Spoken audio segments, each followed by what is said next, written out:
Okay, first off, wow, what a week. I actually really enjoyed um, putting together my first draft, which I'm going to be honest, it's not really a first draft.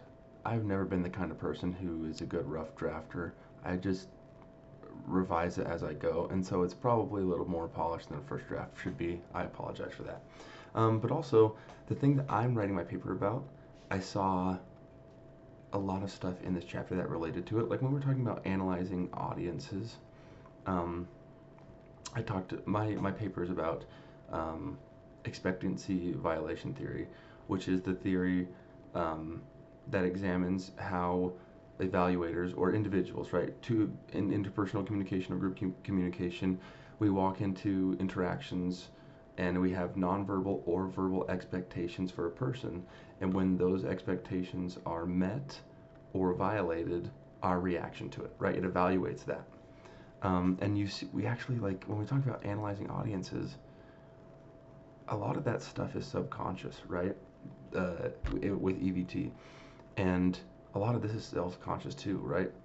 Where you don't think about how your relationship with a speaker creates expectations when you talk with them, but it does because you know the person or you don't know the person, and that changes expectations, right? It can take it from having a lot of expectations to having almost none.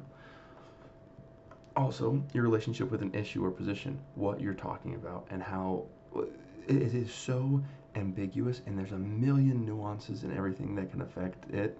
And that's actually, I'll let you read my paper. I thought I did a good job.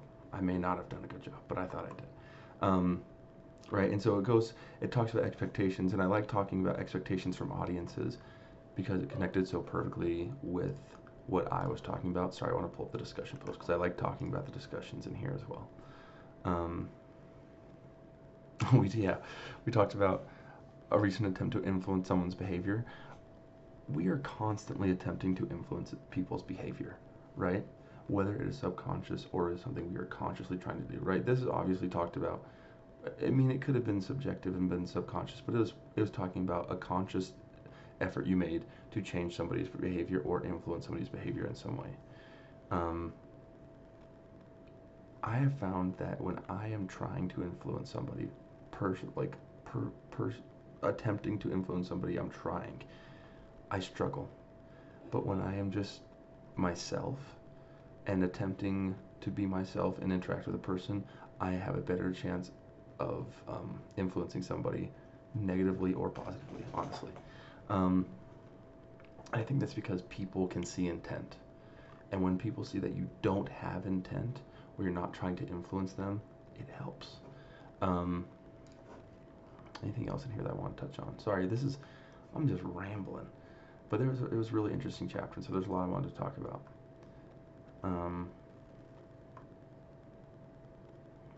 we talked about, when we were talking about presentations, right? Um, Connecting audiences, because we were talking about connecting an audience and analyzing the group or the person you were talking to, and then you turn to presentation, which is distinguish, like it's your purpose in doing that, right? And I was thinking about when I am presenting, just every day when I in my everyday communication, you use every single one of these presentations, right? Whether it is you are attempting to convince somebody, right? We talked about influence. That's the same thing. Uh, Policy, which is just um, talking about future course of action, right? And I guess, I mean, yes, future course of action. And then you talk about value, where you're just talking about, I mean, for me, this is when you have conversations of moral ambiguity, right? You have talked about claims of fact, claims of conjecture, all that you talk about these things every day. You use these claims every single day. Um, it is just learning to use them for the correct purpose, right? For an identified purpose that is not subjective or subconscious. Anyway.